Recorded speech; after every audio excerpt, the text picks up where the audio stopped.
Hi, I'm Michael Hartman. I'm Naomi Liu. And I'm Mike Rizzo, and this is Opscast, a podcast for marketing ops pros and RevOps pros.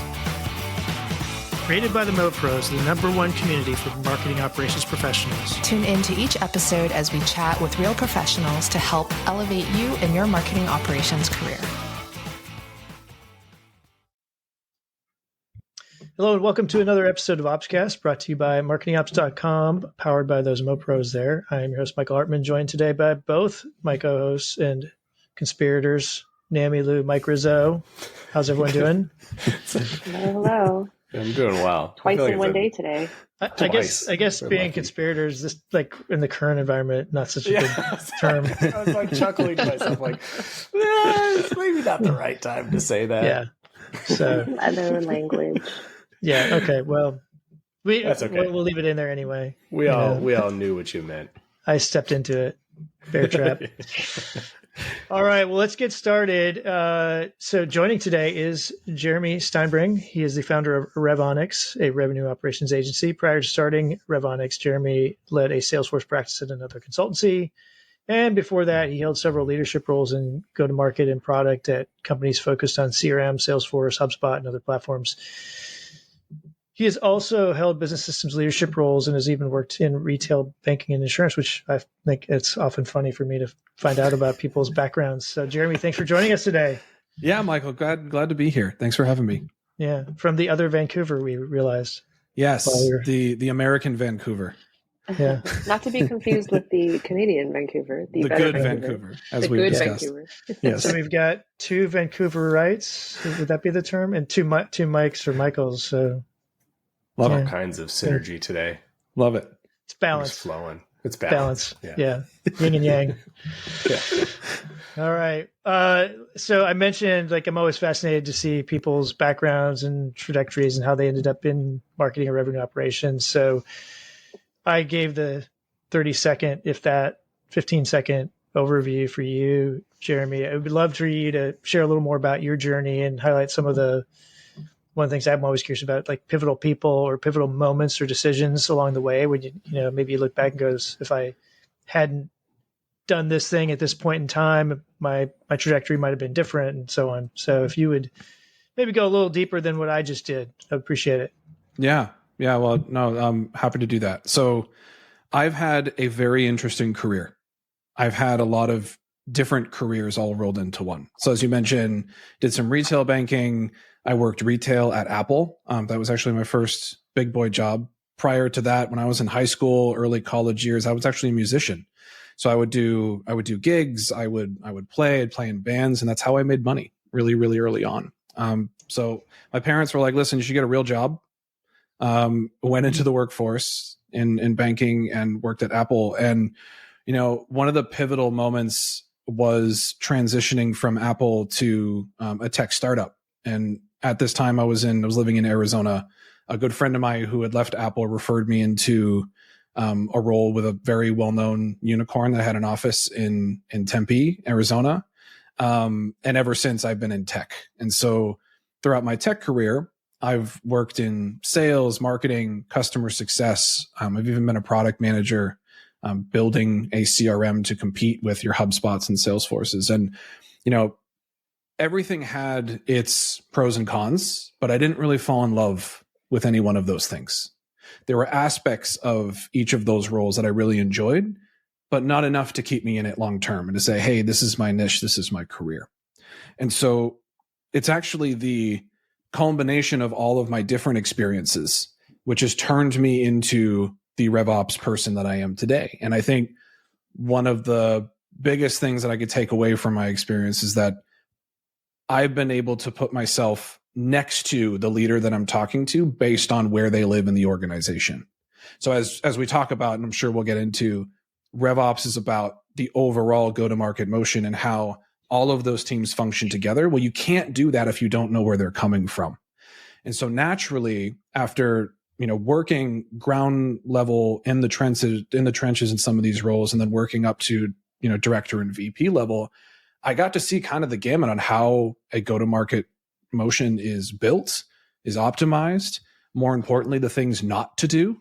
working in tech startup, I've seen more failures, and I think we learn more from mistakes and failures. And so without it being my own business and my own time, luckily, I was just a fly on the wall to some of those things. But, that's all led me to being, in RevOps and focusing and building my own agency for RevOps today. That's great. I don't remember if we talked about what did you play? What do you play in music? Yeah. Instruments. I play everything. So what's interesting, I played by ear. So and I have a side story. So I grew up in Boston. I started playing piano when I was like 3 or 4. My parents had an old upright that I would just bang away on. And my parents, one day, they walked in and like, Jesus, is Jeremy playing something?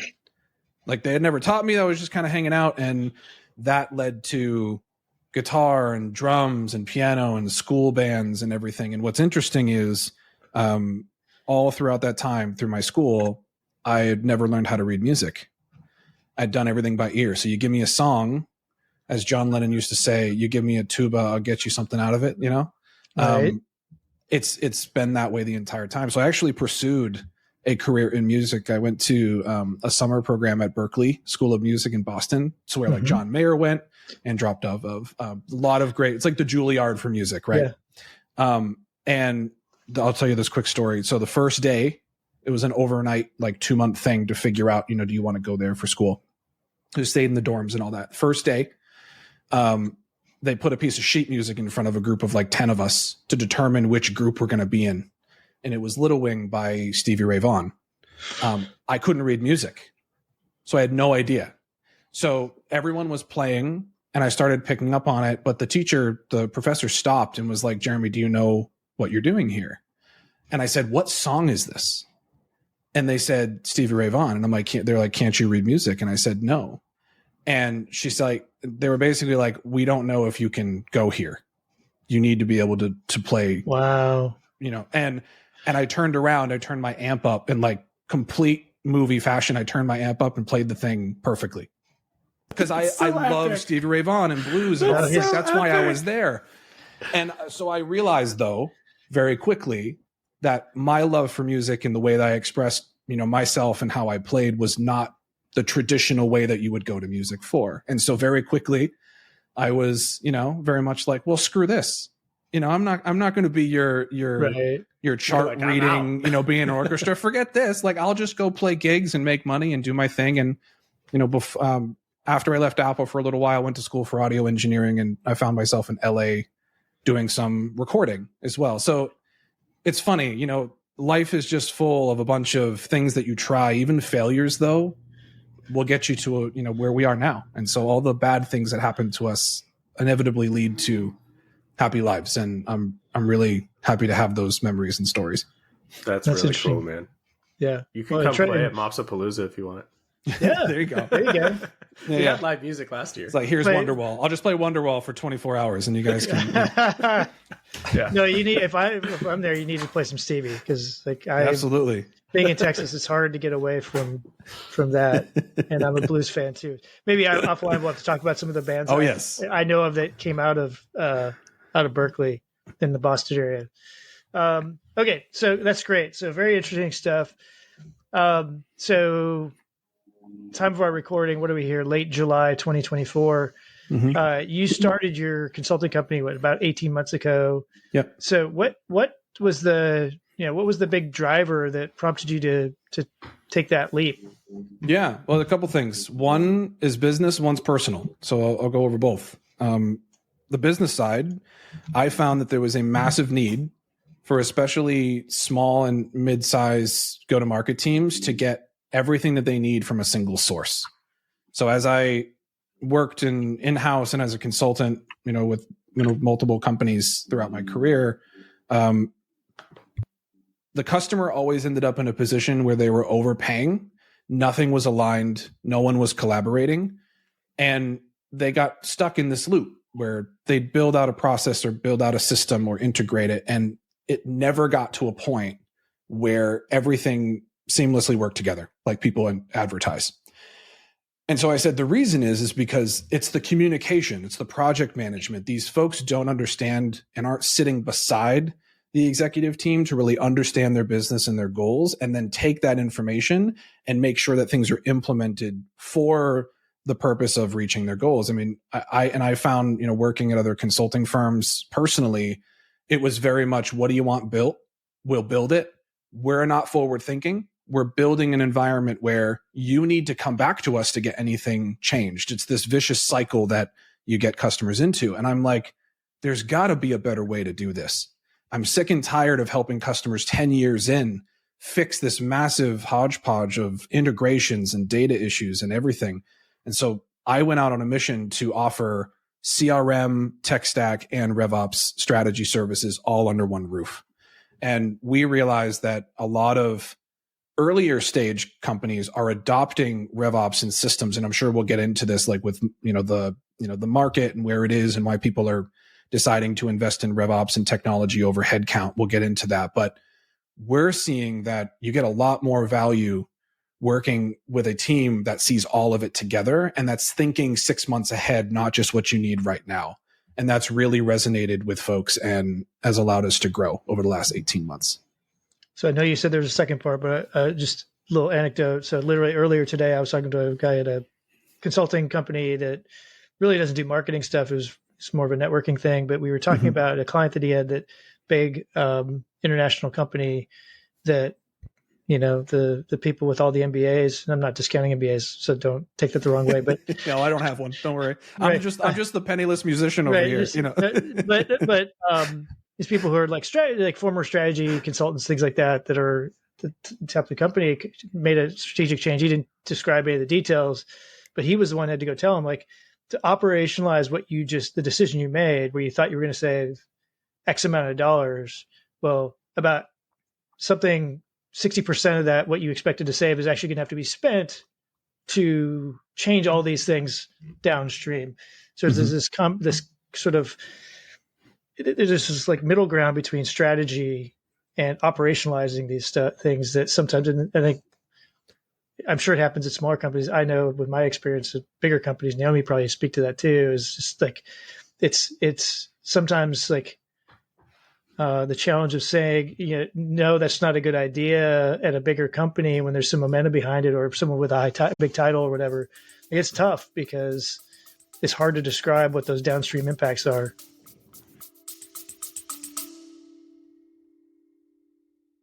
Hey everyone, Mike Rizzo here, CEO of MarketingOps.com and co-host of OpsCast. I've got a little secret to share with you, something that's been one of the best kept perks of our community until now.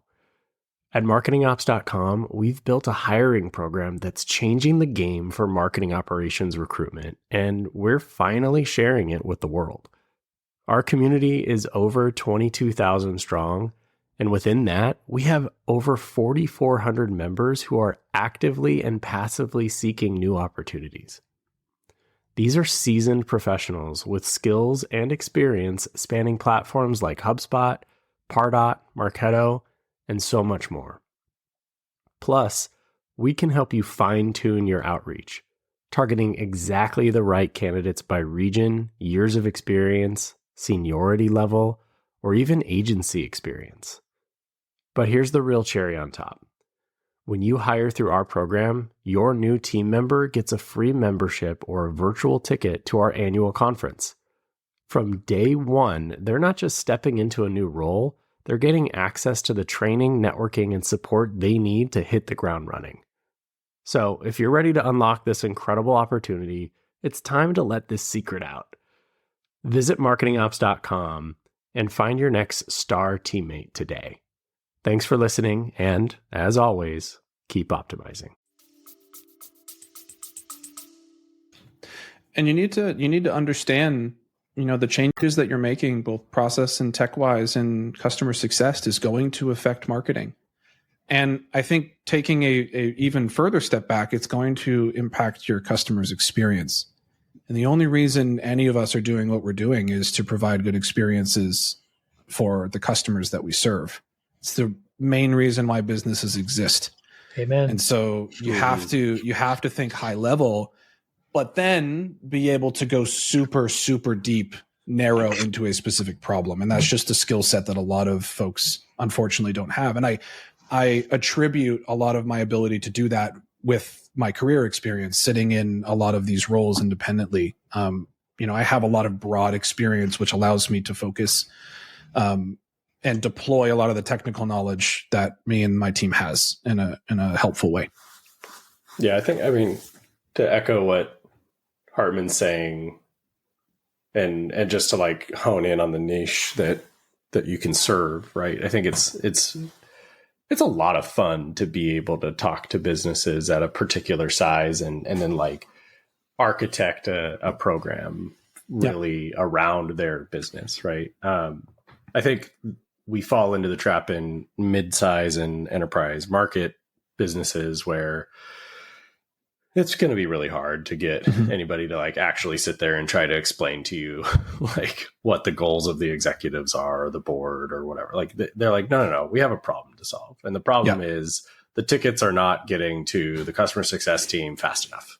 It's like, okay, like, I guess we'll go build that integration. Right. And so I do think it's like a size of like, you kind of called it out already, right, Jeremy? Like size of company allows you to step in that way and potentially make a meaningful, set of recommendations from a people, process, and technology perspective that spans probably beyond just like, when I think of go to market, I still think of that as like a outward sort of facing type of thing, right? Like a lot of it's really focused on like the marketing and sales side of it. Whereas like RevOps as an umbrella, I think really does encompass, I mean, obviously would love your take on it too. But it encompasses revenue recognition and finance and how do you do invoicing and all that other stuff. And I think those are the components that definitely get lost in the mix. Like most of the time, there's very few professionals that have ever even had to look at a general ledger, right? In a RevOps role. And so, and again, that comes back into this idea of like size of company. How can you help? Who really needs that type of support?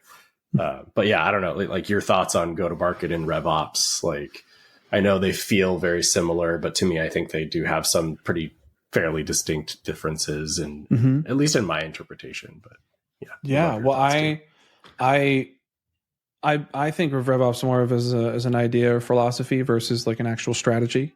So I think the best part is when we get to work with, smaller and mid-market businesses, typically go-to-market teams under a couple hundred across, all three major departments. What's great is we take the time to explain the why behind the way we think about things and the way we structure our engagements and the reason we make recommendations. And we hope that some of those best practices and some of that forward thinking seeps into the way that they think about their business as it grows, so that over time, when they do become the enterprise level business, foundationally, they're all thinking about it in the same way. You break down, and this is like, you break down the silos and, take down the friction, all the stuff that you hear, the buzzwords, right? But it's true. I mean, if you can think about it where you're working as a team and you're thinking about the customer and everyone was responsible for everything, it's just that you have your focus in a specific department or role. I think it's easier than approaching an enterprise level business with thousands of employees and trying to change the way they think about go to market and change the way they think about RevOps and how they can adopt it. However, it is happening because people are realizing that, and it's funny because, tech and SaaS companies have really started as early adopters of RevOps, but we're actually starting to see it bleed now into healthcare and FinServ and financial services and legal, and the bigger businesses, the more enterprise level businesses are saying, well, all of these smaller companies are taking advantage of this great tech. Could we not do a restructuring of our org, save 20% of our headcount and use systems to supplement? And everyone is having that conversation right now, big or small. I'm curious, Jeremy, if you see that you're able to templatize some of the stuff that you use to, like, when you go into an organization, regardless of the size, right? So let's say you're going into a smaller or medium-sized company. do you find that you're able to, do you always have to start from scratch every single time? Or are you able to go in like 50% of the way and you can kind of size up or down depending on, you know, what the needs of the business are? Are you able, do you see that there is the ability to templatize stuff, or is it everything is different all the time? I'm probably going to break the room in two with what I'm about to say. There are full products being released today for templatizing implementation of systems and how data is moved. That's what everyone is going to, right? Connect all your tools. This will set up based on the template for SaaS and go.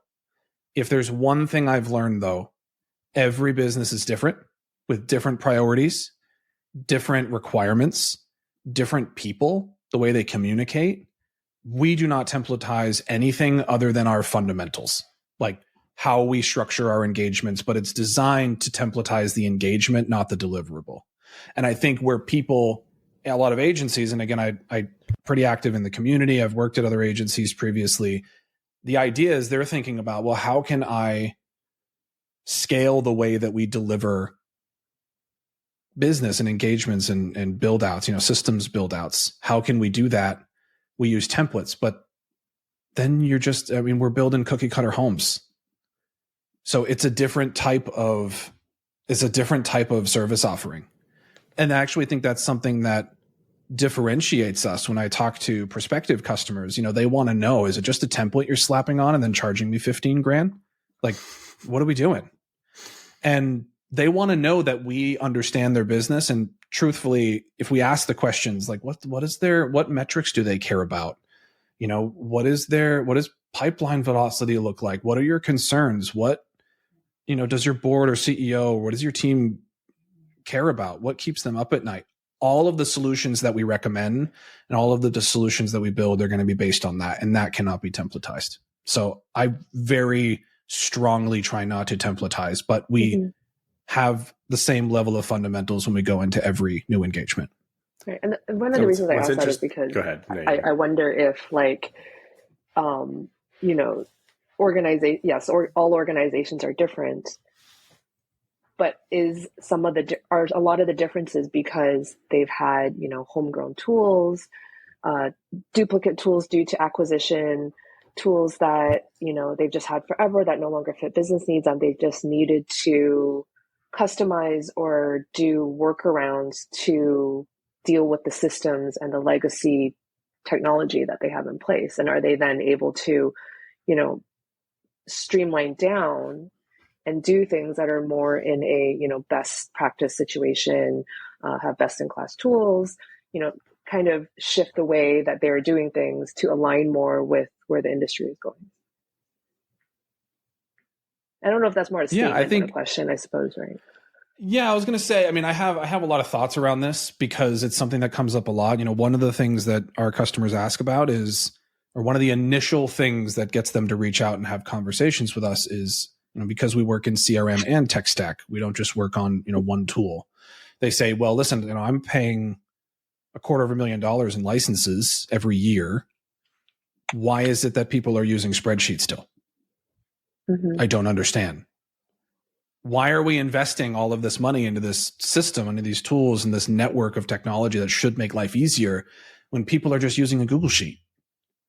And so we try to look at the entire customer journey and all of the utilization of tools and actually simplify by, frankly, ripping out a lot. And this is not like, hey, you know, the only way to move forward is to just replace this tool. But a lot of the tools that people have purchased and that are being utilized, very little value is coming from them. And there's actually more value in reducing the number of licenses, reducing the number of integrations, reducing the number of, you know, data migration between platform. It just, by simplifying, you know, everyone is so ready to Google a problem. And then, you know, there are 3 tools that are going to be sponsored ads. And before you know it, you're on a demo signing for another product. And every team is doing this individually until you get to a point where you're like, okay, I'm spending way too much. It doesn't make sense. People don't understand it. And so one of our fundamentals is to try to keep things as simple as possible. We don't want you to pay for things that you don't use. And most SaaS products this is a very generalized statement, so don't crucify me, but most of them, I would say 60 to 70% of most of those tools, you could build a solution within your Salesforce or HubSpot instance, even if you don't have all the bells and whistles. So if you're underutilizing a tool like a sales engagement tool, right, where that sends automated emails, you can send automated emails from your CRM. How much is that strategy actually working for you? Is the spray and pray still working for you? In 2024, I don't think so. So all of the money that you're spending on that tool to just get that out of the way, you're instantly saving dollars and making it less complicated for your team. So, I mean, that's one of the fundamentals that we have, and we try to find opportunities to simplify and get rid of the tech bloat. Mike, did you have something? I was just going to say, it's an interesting, I think about who's listening to this episode, to potential audience, well, many audiences, obviously, but for those that are building an agency or being independent contractors or what have you, I think what's interesting about your sort of business model is that while you don't have a template to slap on to your clients, you are going to have your sort of approach, right? Mm-hmm. And I think it sort of reminds, like, we just did this wonderful session with Scott Vaughn last week. My team came together. He led us in a sort of a guided exercise on a spreadsheet that was all about, like, what do you want to be? Who are you? Who are you trying to serve? Identify your ICP. It's this whole massive document. It should take 6 months, right? So we didn't even get anywhere near scratching at it. But the core message was, he said, "Hey, here's this thing. Don't give it to anybody. So anybody asks me for it, I'm not giving it to you." But ultimately that's his product, right? And it's the methodology, the process that you go through that makes it magical, right? And makes it what it is. So we've got this asset that he's provided to us, and we can go fill in the blanks ourselves. But his process, his insights, his experience, and his ability to coach us through the things that we're talking through is what makes that a service, right? A product and a service. And I think that is the sort of a unique thing about what's happening in RevOps, go-to-market ops practices right now, is that you're figuring out, what is my unique sort of fingerprint on how I want to coach somebody through working on their business and not working in their business, right? Mm-hmm. Which sounds like a very small business kind of thing to say, but it's really interesting because I think it's interesting. We haven't had a ton of opportunity up until more recently to really start looking at the landscape of, well, how do I work on my business relative to the art of the possible and the technology landscape we have today? Because up until recently, we were constantly sold, buy this tool and it'll just solve your problem, right? Mm-hmm. And now executives and board members are, like, it doesn't actually work. And now all the executives and board members are finally realizing, well, we sell widgets, but could we sell them faster? Mm-hmm. Right? Like, it's not about how do I find more customers. It's about how do I do it in a way that isn't so convoluted. Mm-hmm. And that's working on the business and not in the business. And it's this whole shift that's happening, from enterprise down. And I think that is an interesting, like, nugget for people to think about, right? At any level of enterprise, right? At least that's what I'm translating from you, right? Is this, hey, you have an opportunity now to work on it, not in it. Mm-hmm. And engagements that I'm even in right now, like, there's a entrepreneur we're engaged with, and I'm saying, hey, what do you need to be able to move a deal to the next stage? Let's figure that out so that you don't have to do it anymore. Someone else can do it, and you can hire somebody and you can go focus on the next thing. Right. Yeah. It's just, I don't know. It's interesting. Well, you hinted at, so I have a couple of thoughts. So Jeremy, I think I'm in agreement with you, Jeremy, about the lack of templates. There's a part of me though that says that really thinks most people in some of these businesses think their business is the most unique one out there, and that there's no overlap with what any other businesses, even in a different industry. And I just fundamentally think there's like a lot of commonalities. There sure is. At the same time, I'm with you, right? I don't necessarily want cookie cutter solutions.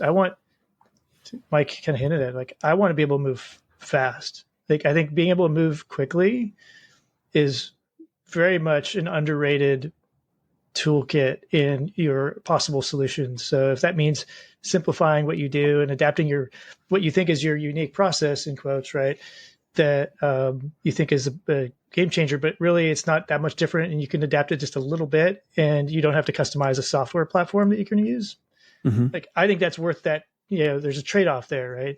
Now you have to be kind of smart and know which ones really are the ones that are going to help us drive things better, and that's where the special sauce comes in and trying to figure that out. But I mean, I think that's a big thing. But just one last thing, the other thing Mike hinted at is I think a lot of people lose track of the fundamentals of what it takes to do some of these things. So I've talked about this before, right? I think you go to trade shows, and if you don't have people at your booth, working at your booth, who are going to be proactively like going and grabbing people, and not literally grab, like getting people to come to the booth, like, why are you even doing it? Like, this is like, you may have this great elaborate booth, but if you don't have the people staffed there who are the right kind of people who are going to engage and try to draw people in, it's probably not going to be the kind of success you hope it was. You might get lucky, but it's not going to sustain. And I think people get lost in this sort of the fundamentals of what does it take, and think that technology is going to solve for it when it really takes really hard work. Yeah. I mean, tell people all the time, like, easy. Yeah, I mean, I get outreach all the time from what is either automated or highly templatized kind of outreach, right? And it's very easy to spot.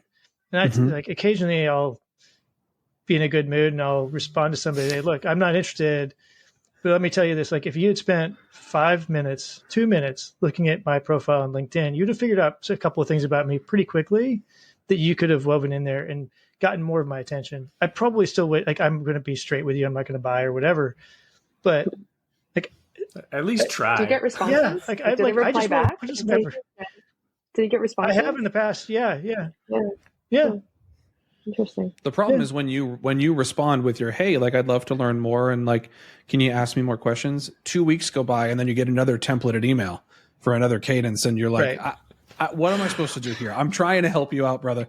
Like, just help me help you here. Yeah, I mean, I think it was about 2 years ago when Mike and I got on and recorded just the two of us. I don't remember, Naomi, you may have been out or something, but it was like we both had recent experiences where, like, failed sales processes, including one where I had literally submitted a contact me request form to this one company at least twice, I think 3 times, and finally like called him out on LinkedIn or something before I got someone to respond to me. And I was like, that's a problem, right? And if your marketing automation platform is doing, automated nurture emails, and you're celebrating that, but you got people who are asking to be contacted and you're not getting back to them within a really quick time, like, I don't care about the nurture. You got a bigger problem, and it's not that hard to fix. No, people want to do the easy thing. Everyone wants the diet pill. No one wants to work out and eat good for 6 months. It's the same thing with tools. We run into problems all the time. First thing we do is we Google because we don't know and it's not our level of expertise, right? And I see this all the time. And before you know it, what you find out is this is too complicated. It's scary. I don't like it.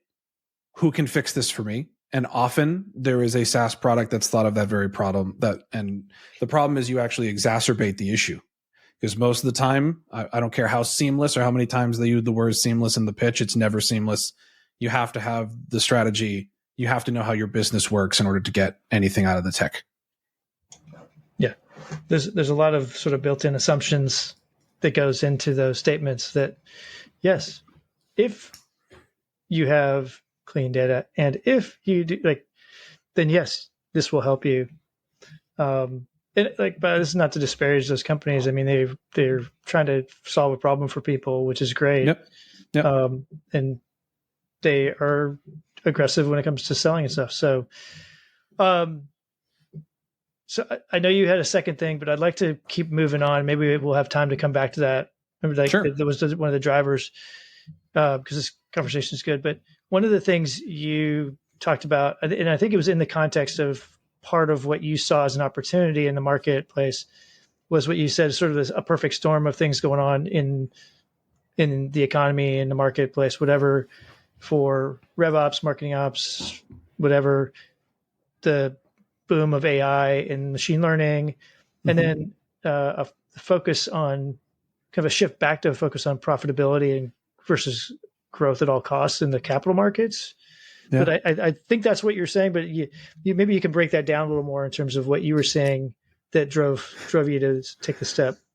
Yeah, well, I want to start off by saying this is not legal advice, right? Like, I'm not an economist, so I am just a fly on the wall that sees shit how it is. And so a lot of conversations that I've had with business owners, private equity firms, obviously I'm pretty active in the community. I talk to a lot of people.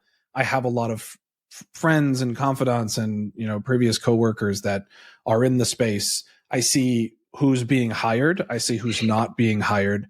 And it all kind of, over the last couple of years, I think this is what happened. During COVID, when everyone went remote, the need for SaaS products skyrocketed. And so you had a massive need to hire people to handle that boom. And because they didn't have the systems to manage it, the only option was to add human capital. That was it. And so you saw no one was available. Everyone went to work from home. Full covered benefits, 30% raises for everybody being hired because the demand was so high and the supply of talent that could actually help them was so low. After the Silicon Valley Bank stuff happened, which again, not an economist, but from outside, right, layman's terms, the money stopped coming in. People stopped buying, and very quickly we shifted to profitability versus growth at all costs. And I think that kind of time in COVID, when we got to that point, I think that's what created that massive surge in the opposite direction. And I think now people are more focused on, well, I'm not able to sign new logos at the same rate that I was the last 2 to 3 years. So you start seeing more emphasis on customer success operations and how can we get more out of our current customers? How can we create promoters? How can we, more businesses that I talk to are more interested in starting a division for content and podcasts and all the things like what we're doing right now, because it's a easier way to educate broadly and make people aware of your product and service versus, the typical methods that we used previously. And I think as we look at how businesses are driving revenue, I think people are more interested in utilizing systems, frankly, that don't require healthcare coverage to do their jobs 24/7. And going forward, you're going to see leaner and leaner startups making more and more money, and they're going to be more highly reliant on RevOps, go-to-market op, whatever you want to call it, plus these systems, and using AI to replace people. And that is going to be, even, bigwigs, there have been some talks from Elon Musk and, all the people, who are much smarter than me, talking about how a lot of people are going to be jobless long-term, because everything's going to be automated. AI is going to take over. So we're not there yet, but we're already starting to see it in the marketplace. Customer support, customer success, BDRs, SDRs. There are tools that are starting to replace those old functions. And I can tell you, there are so many people that are sitting on the sidelines who are, 10-year vet CSMs that are trying to find work. And that's because they're not hiring back at the same rate. And I feel like it's just this culmination, which has then created this need for professionals that understand the go-to-market motion, that understand the tools and how do you implement them. And we're finding that a lot of people are looking at fractional support or agencies like us, which is why we've grown so much over the last, 6 to 18 months since starting a few years ago. So I gave you a lot there, but this is definitely the direction of the future. And you're going to see leaner teams with less people doing more and being able to drive more revenue. That's my prediction. Yeah. Naomi, we were talking earlier today. What was it that you said you had heard about what AI will do to people's jobs?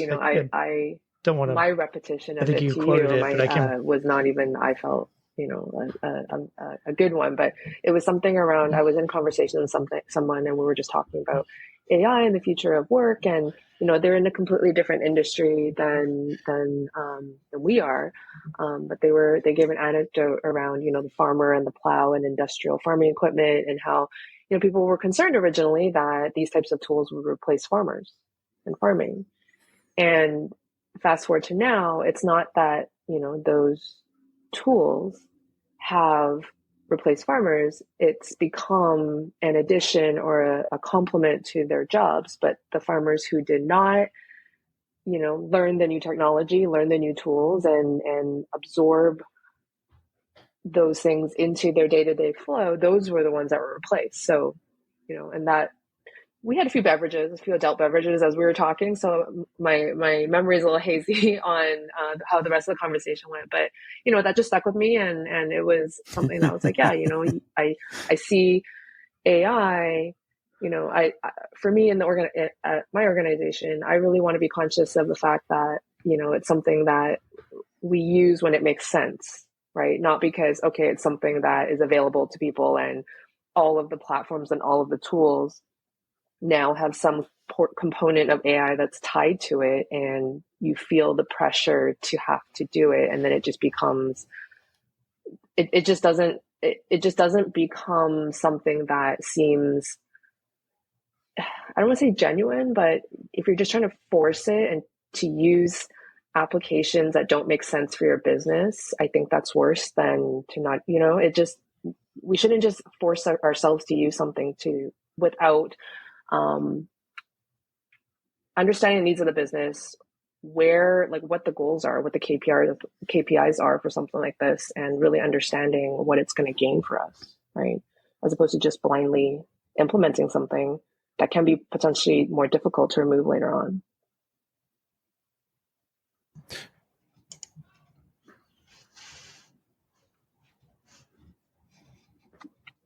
Yeah. Mm-hmm. Well, it's interesting too, because I think people are so desperate to use it for things that using AI? it can't do yet. How are you using AI for your business? And, to be able to say, no, we're not, or yes, we are. And just being able to check that box to say that that's something that the company is doing. But what does that really mean, right? Yeah. And I apologize if my audio is dropping slightly. I'm having some connection issues today. Yeah.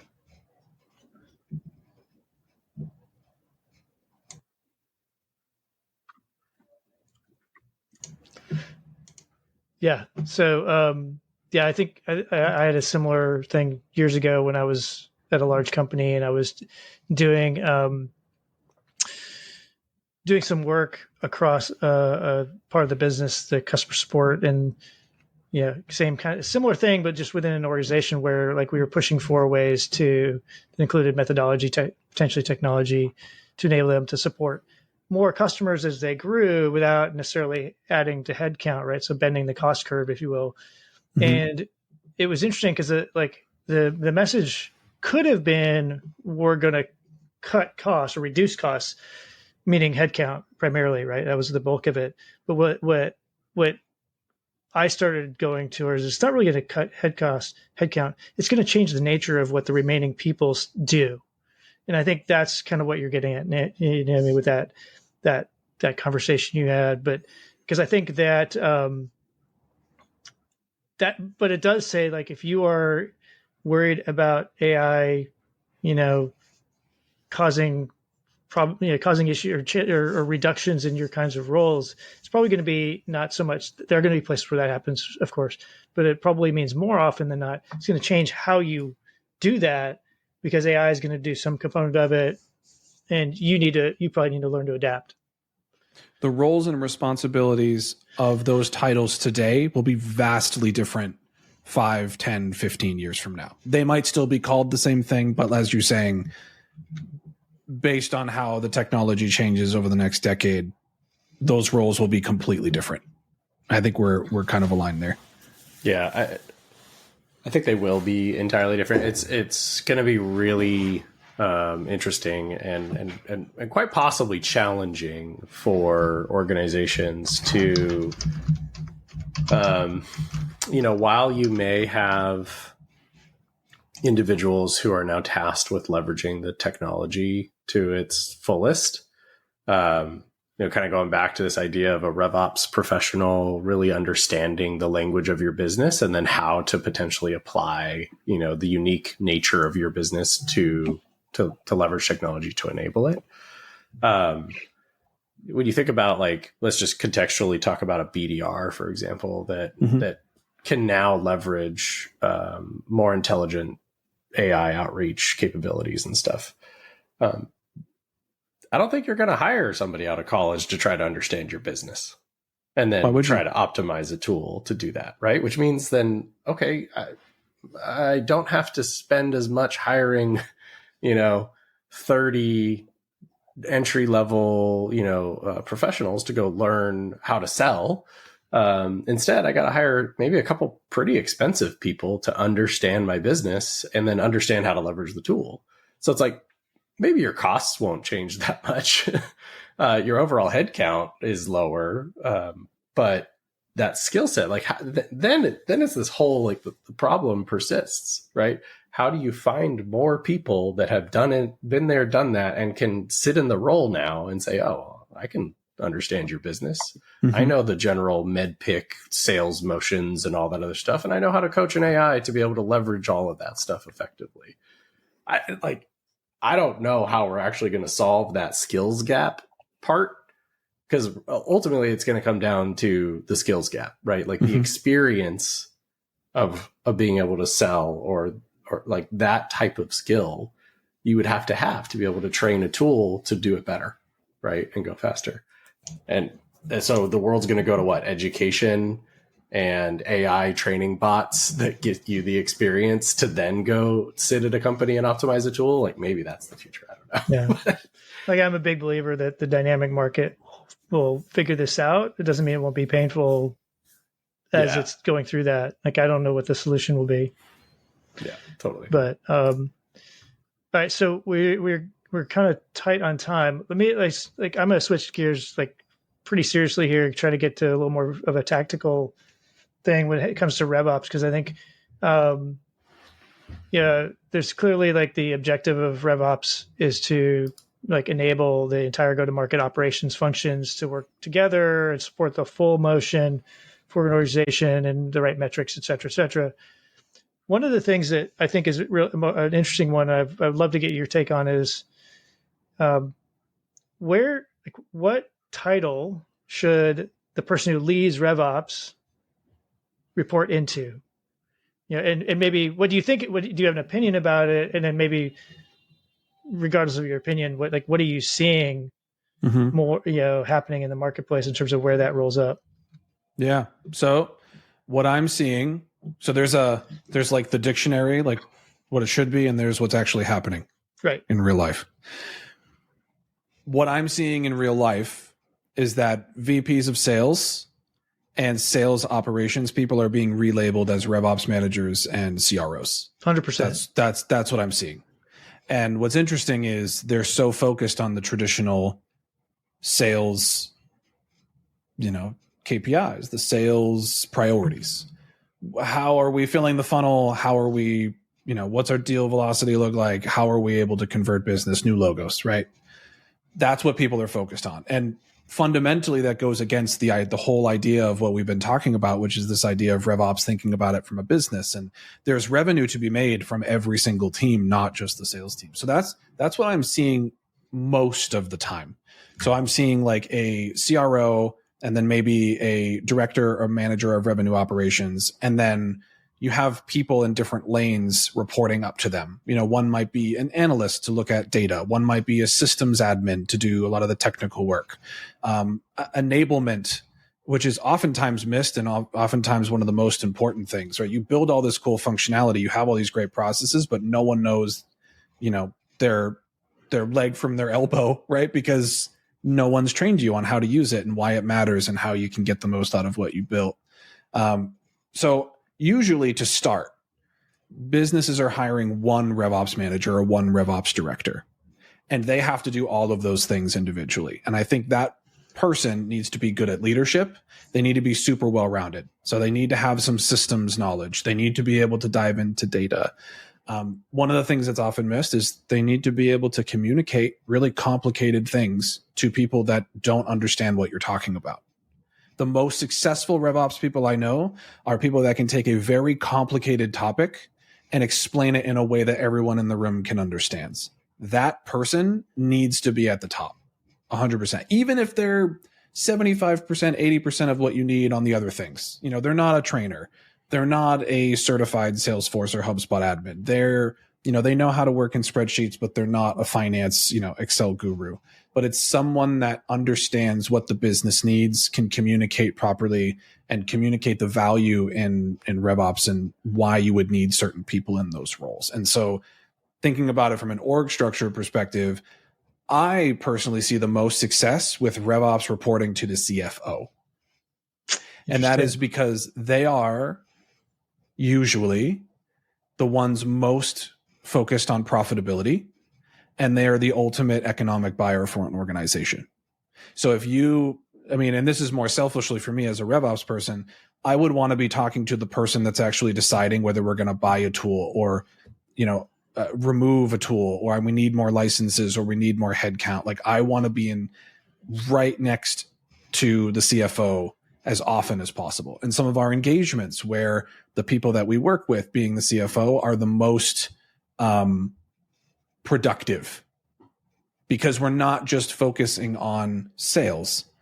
We're not just focusing on marketing. We're focusing on profitability, which touches every single one of those departments naturally. So that's what I see. I typically see it's the CEO or CRO, though, most cases. Yeah. And my take on it is most CRO, the majority of CROs I know of came up through sales. So they have a sort of a bias that way too. So I think it's interesting, the CFO one. I think in the idea of like focusing on profitability and the trade-offs that are inherent with that, because it's, I think I've been fortunate enough to work with a lot of really good finance teams over the years, and it's when I get someplace, it's usually one of the first places I go is to try to build that relationship, because to your point, right, they can make or break some of the things you want to do. I completely agree.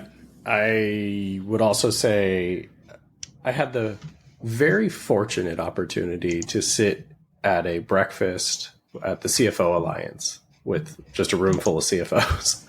And the most wild sort of thing happened. And that was, they all said the exact same shit that we say in marketing and revenue operations. Yep. Like, they were talking about optimizing the systems and the data integrity and the this and the that and the people and the process and the technology. I mean, all the same words that we talk about in marketing ops and revenue ops were coming out of this room.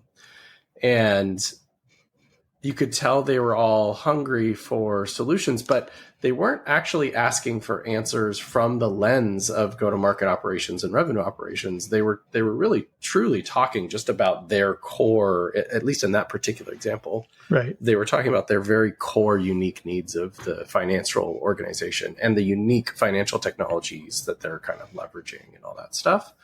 But to sort of like totally add on and echo and agree with you, I think the CFO is, at least many of the newer CFOs and the ones that are looking to adapt and adopt and grow, they, and frankly, probably always have been really hungry for trying to understand the business.